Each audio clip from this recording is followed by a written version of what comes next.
Hello guys, welcome back to our channel Focus Study. This is Akash Kumar. तो हमने पिछले video में सर्किट डायग्राम के पूरे टॉपिक को कवर कर लिया, जो कि हमें न्यूमेरिकल बनाने में बहुत हेल्पफुल होता है। तो आज का हमारा टॉपिक है Ohm's law and resistance of a conductor. तो चलिए शुरू करते हैं। Ohm's law, what is Ohm's law? Ohm's law क्या है? तो Ohm's law is the study about the relationship between the potential difference and the current is called Ohm's law. मतलब जो हमारा पोटेंशियल डिफरेंस और करंट के रिलेशनशिप को बताता है या हमें समझाता है, उसे हम ओम्स लॉ कहते हैं। तो चलिए देखते हैं। Ohm's law at constant temperature, मतलब कि कांस्टेंट टेम्परेचर मतलब हमारा room temperature, the current flowing through a conductor is directly proportional to the potential difference across its end. मतलब जब हमारा करंट फ्लो करता है एक कंडक्टर से, तो किसके डायरेक्टली प्रोपोर्शनल होता है? तो वो पोटेंशियल डिफरेंस के इन, मतलब जो हमारा वायर है उसके इन पे हमारा पोटेंशियल डिफरेंस रहता है, तो वो उसके डायरेक्टली प्रोपोर्शनल रहता है। कौन है? तो current is directly proportional to the potential difference across end. तो हमारा क्या, इससे हम शॉर्ट में लिख सकते हैं, I is directly proportional to V। मैंने आपको बताया था कि करंट का जो हमारा SI यूनिट है वो एम्पियर है, हम उसे I से डिनोट करते हैं, और पोटेंशियल डिफरेंस का हमारा जो SI यूनिट है वो वोल्ट है, जिससे कि हम V से डिनोट करते हैं। तो मैंने यहाँ लिखा करंट इज डायरेक्टली प्रोपोर्शनल का साइन है, तो directly proportional to the volt है। तो हम इसे ऐसे भी लिख सकते हैं, volt is directly proportional to the I, क्योंकि जब करंट वोल्ट पे डिपेंडेंट है तो क्या बोलता है, हमारा पोटेंशियल डिफरेंस भी करंट पे प्रोपोर्शनल होगा या डिपेंडेंट होगा। लेकिन जब हम इसे इस तरीके से लिखेंगे, प्रोपोर्शनल को जब हम हटा के इक्वल टू डालेंगे तो हमें कांस्टेंट टर्म चाहिए। तो कांस्टेंट टर्म क्या है यहाँ?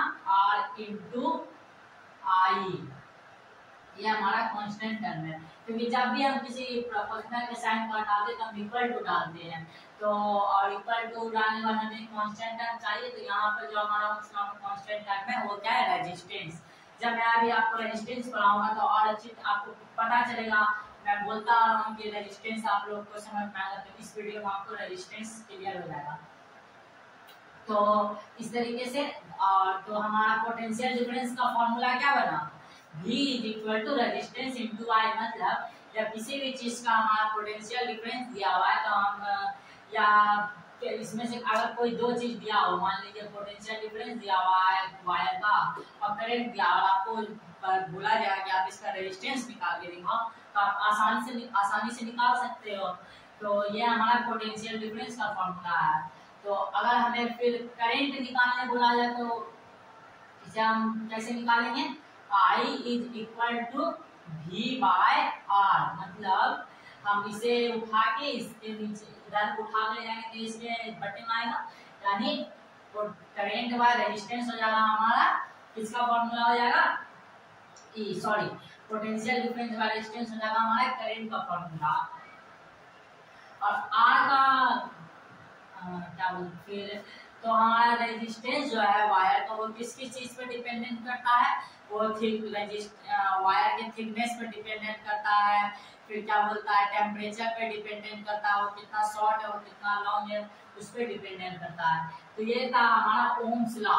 तो जैसा कि मैंने आपको बताया कि current is directly proportional to the potential difference. तो जब करंट हमारा मान लीजिए 2 एम्पियर होगा, तो हमारा पोटेंशियल भी 2 एम्पियर होगा, यानी जब हमारा करंट डबल होगा तो पोटेंशियल डिफरेंस भी डबल हो जाएगा। करंट जब हाफ होगा तो हमारा पोटेंशियल डिफरेंस भी हाफ हो जाएगा। और फिर अगर वो मतलब करंट जितना होगा उतना पोटेंशियल डिफरेंस डबल होगा, तो क्या होता है, पोटेंशियल डिफरेंस भी डबल हो जाएगा। और अगर हाफ हुआ तो पोटेंशियल डिफरेंस भी हमारा हाफ हो जाएगा। और तो इसी तरीके से हमारा जो करंट है वो डायरेक्टली प्रोपोर्शनल है क्या होता है, पोटेंशियल डिफरेंस के। लेकिन जो करंट हमारा इनवर्सली प्रोपोर्शनल किसके है? तो करंट हमारा रेजिस्टेंस के इनवर्सली प्रोपोर्शनल है। यानी जब हमारा क्या बोलता है, करंट जो हमारा है वो किसके इनवर्सली प्रोपोर्शनल है? रेजिस्टेंस के। यानी कि जब हमारा करंट हाफ होगा तो रेजिस्टेंस क्या हो जाएगा? हमारा डबल हो जाएगा। अब करेंट जब हमारा डबल होगा तो रेजिस्टेंस हाफ हो जाएगा, क्योंकि वो इनवर्सली प्रोपोर्शनल है। डायरेक्टली प्रोपोर्शनल, अगर वो डायरेक्टली प्रोपोर्शनल होता तो करंट डबल होता, रेजिस्टेंस भी डबल हो जाता। अगर क्या बोलता है हमारा करंट हमारा हाफ होता है रेजिस्टेंस का, लेकिन यहाँ क्या है, करंट जो हमारा रेजिस्टेंस के इनवर्सली प्रोपोर्शनल है, यानी कि उल्टा। जैसे ये देखिए यहाँ क्या है, V equal to R into I, और इधर क्या हमारा इनवर्सली है, यानी जब हम इसे लाएंगे तो इनवर्स होगा। तो उसी तरीके से हमारा करंट जो है इनवर्सली प्रोपोर्शनल है। तो अब हमारा दूसरा टॉपिक जो है वो resistance of a conductor. What is a resistance? तो the property of conductor due to which it opposes the flow of charge और करंट थ्रू इट। मतलब जब हमारा कंडक्टर जो हमारा कंडक्टर का जो प्रॉपर्टी होता है जिसके कारण वो फ्लो ऑफ चार्ज को या फ्लो ऑफ करंट को फ्लो करवा सकता है इजीली वे में, उसे हम रेजिस्टेंस कहते हैं। मैंने आपको बताया करंट मूव करता है वायर के अंदर, क्यों करता है? किसी के अंदर का कोई क्या होता है हमारा गुड कंडक्टर होता है, कोई इंसुलेटर होता है, कोई बैड कंडक्टर होता है, तो किसके कारण होता है? उसके वायर में कितना रेजिस्टेंस है इस पे डिपेंडेंट करता है वो। तो रेजिस्टेंस क्या हमारा the property of conductor due to which it opposes the flow of charge और current through it is called resistance of a conductor. तो रेजिस्टेंस का हमारा फॉर्मूला क्या था? R is equal to V by I। मतलब R हमारा क्या हो गया यहाँ रेजिस्टेंस,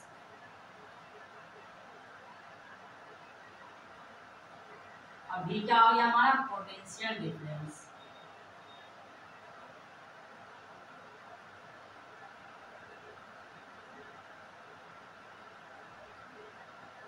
पोटेंशियल डिफरेंस और आई क्या हो गया हमारा करंट हो गया। आई हमारा करंट, तो ये था ऐसा यूनिट। और तो रेजिस्टेंस का ऐसा यूनिट क्या होता है? रेजिस्टेंस का ऐसा यूनिट ओम होता है। मैं यहाँ लिख देता हूँ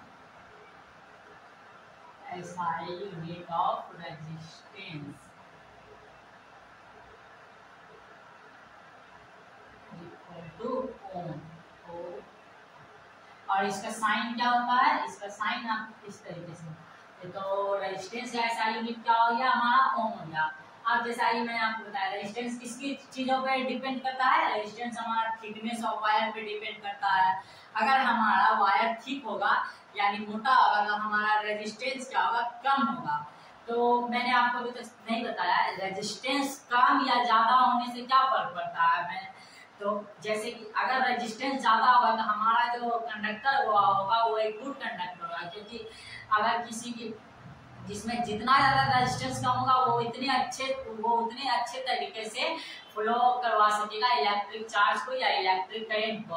और जिसका रेजिस्टेंस ज्यादा होगा वो अपने अंदर उतनी जितना रेजिस्टेंस बढ़ते जाएगा उतनी बुरी तरीके से वो फ्लो ऑफ इलेक्ट्रिक चार्ज या इलेक्ट्रिक करंट यानी उसमें एकदम स्लो करेगा। तो जब जैसा कि आप देखते हैं कि जब बिजली के बड़े बड़े काम होते हैं तो मोटे तार को वायर को क्यों यूज किया जाता है? लोग पतला मतलब पतले वाले वायर को भी यूज कर सकते हैं जो हमारे घरों में लगता है। क्यों लोग उतना ढोते हैं और उतना मोटे वायर की खर्चे उठाते हैं? तो वो क्या कि जब हमें कोई बड़े काम के लिए इलेक्ट्रिसिटी की जरूरत पड़ती है तो हम थिक वायर का यूज करते हैं, क्योंकि उसका रेजिस्टेंस जो है हमारा कम होता है। और रेजिस्टेंस कम होने की वजह से वो जो है अपने क्या होता है फ्लो इलेक्ट्रिक चार्ज को बहुत अच्छी तरीके से फ्लो करवा सकता है। ऐसा कि आप देखते हैं कि जब हमारा 11,000 वोल्ट का जो तार होता है वो उतना मोटा क्यों होता है? क्योंकि वो उसमें रेजिस्टेंस कम होता है जिसके कारण वो चार्ज को बहुत अच्छी तरीके से फ्लो करवा सकता है। और हमारा वायर जितना शॉर्ट होगा यानी जितना छोटा होगा उसमें उतनी कम रेजिस्टेंस होगी, यानी कि उसमें अगर जितना छोटा वायर उतना कम रेजिस्टेंस है। और कम रेजिस्टेंस से क्या फर्क पड़ेगा? उसमें फ्लो चार्ज जो है बहुत अच्छी तरीके से। और जितना लंबा वायर रहेगा हमारा उतना ही हमारा क्या बोलता है रेजिस्टेंस बढ़ते जाएगा, यानी वो क्या उसका जो प्रॉपर्टी है चार्ज को फ्लो करवाने का वो धीरे धीरे घटते जाएगा। तो ये तो रेजिस्टेंस हो गया। हाँ, तो हम इसे क्या लिख सकते हैं, रेजिस्टेंस का एक और डिफिनेशन हम क्या बना सकते हैं, when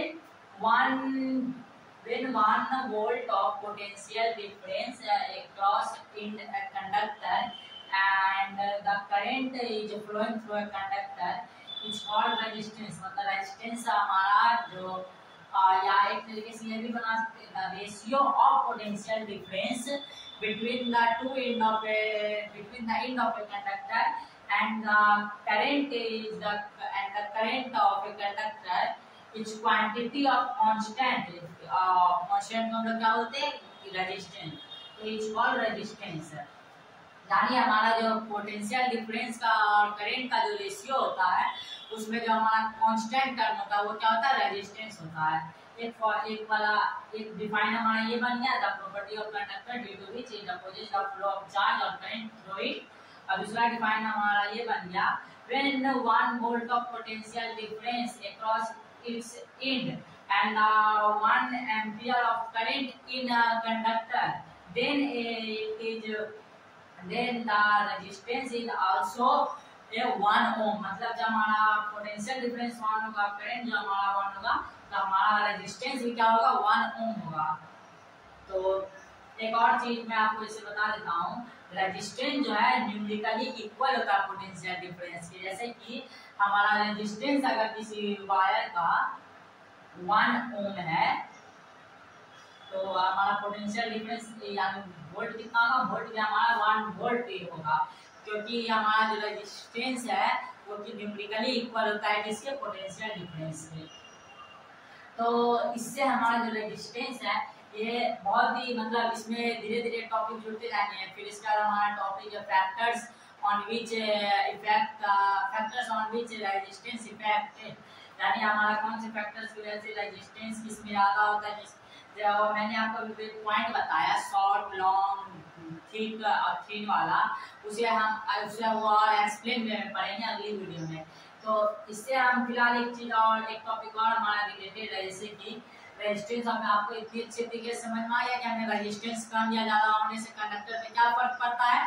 तो हमारा एक गुड कंडक्टर क्या होगा, एक गुड कंडक्टर की पहचान क्या होगी, इट हैज लेस रेजिस्टेंस। मतलब इसमें जितना ज्यादा कम रेजिस्टेंस होगा वो उतना अच्छा कंडक्टर होगा। तो हमारा सबसे अच्छा कंडक्टर क्या है, कॉपर है। उससे भी अच्छा क्या हमारा एल्यूमिनियम है। ये सब एग्जाम्पल है गुड कंडक्टर के। और हमारा रजिस्टर्स एक है, वो उसका डिफिनेशन क्या होगा, रेजिस्टेंस नहीं, रजिस्टर्स। तो रजिस्टर्स या हमारा यानी इसमें जैसे गुड कंडक्टर से यानी इससे थोड़ा जो हमारा कम क्या बोलता है, कम रेजिस्टेंस होगा वो क्या कहलाएगा, हमारा रेजिस्टर्स कहलाएगा। और फिर उसके बाद हमारा आता है इंसुलेटर। इंसुलेटर्स यानी जो फ्लो ऑफ चार्ज को फ्लो ही ना करवा सके, करंट को फ्लो ही ना करवा सके, यानी उसमें जो रेजिस्टेंस होगा वो हमारा बहुत ही ज्यादा होगा, जिसके कारण वो क्या बोलता है चार्ज को फ्लो या करंट को फ्लो अपने अंदर नहीं करवा सकता है। तो हमारा सबसे अच्छा इंसुलेटर क्या है, रबर है। प्लास्टिक सबसे अच्छा इंसुलेटर तो हमारा रबर ही है, क्योंकि जब भी हम इलेक्ट्रिसिटी के काम करते हैं तो हैंड ग्लव जो हमारा होता है वो रबर का होता है। या घर में हम लोग जब नॉर्मली काम करते हैं तो बोलते हैं ना कि चप्पल पहन लो, तो अगर करंट लगेगा तो मतलब उतनी अच्छी तरीके से नहीं करना, क्योंकि हमने क्या बोलता है रबर जो हमारा है वो बहुत ही अच्छा इंसुलेटर माना जाता है। माना क्या जाता है ये हमारा इंसुलेटर रबर बहुत अच्छा। फिर उसके बाद इंसुलेटर प्लास्टिक हो गया, फिर क्या बोलता है हमारा प्लास्टिक रबर, ये सब जो हमारा इंसुलेटर का एग्जांपल है। तो मैंने आपको ओम्स लॉ बता दिया, रेजिस्टेंस ऑफ कंडक्टर बता दिया, गुड कंडक्टर, रजिस्टर्स और इंसुलेटर बता दिया। तो ये था हमारा टॉपिक। आपको उम्मीद करता हूँ कि ओम्स लॉ और रेजिस्टेंस जो है हमारा बहुत अच्छी तरीके से समझ में आ गया होगा। तो ओम्स लॉ से रिलेटेड आप क्या कर सकते हैं, आप न्यूमेरिकल अच्छी तरीके से बना सकते हैं, क्योंकि आपको अब 3 फॉर्मूले मिल गए हैं। एक पहला पोटेंशियल डिफरेंस अगर हमें निकालना हो तो रेजिस्टेंस और करंट जब हमारा दिया होगा तो इस फॉर्मूले को पुट करके हम आसानी से इसे निकाल सकते हैं। ये हो गया हमारा पहला फॉर्मूला। दूसरा फॉर्मूला हमारा है क्या बोलता है करंट जब हमारा रहेगा, करंट अगर हमें निकालना होगा तो अगर हमें पोटेंशियल डिफरेंस और रेजिस्टेंस पता होगा किसी भी कंडक्टर का तो हम इस फॉर्मूले से आराम से निकाल सकते हैं। और फिर तीसरा जो हमारा है वो रेजिस्टेंस। जब हमें रेजिस्टेंस निकालना होगा तो क्या करेंगे, V/I रेजिस्टेंस है, इसे उठा के इधर इसके इधर ले जाएंगे तो आराम से हम क्या बोलता है जब हमारा पोटेंशियल डिफरेंस और करंट दिया हुआ रहेगा और हमें रेजिस्टेंस निकालने के लिए बोला जाएगा तो हम इस फॉर्मूले से निकाल सकते हैं। तो मैंने आपको ओम्स लॉ में 3 फॉर्मूले बता दिए और उसके बाद रेजिस्टेंस बता दिया कि रेजिस्टेंस कंडक्टर पे क्या है, कंडक्टर में रेजिस्टेंस आखिर कब होता है, क्या पिछले 2 वीडियो से सुनते आ रहे रेजिस्टेंस।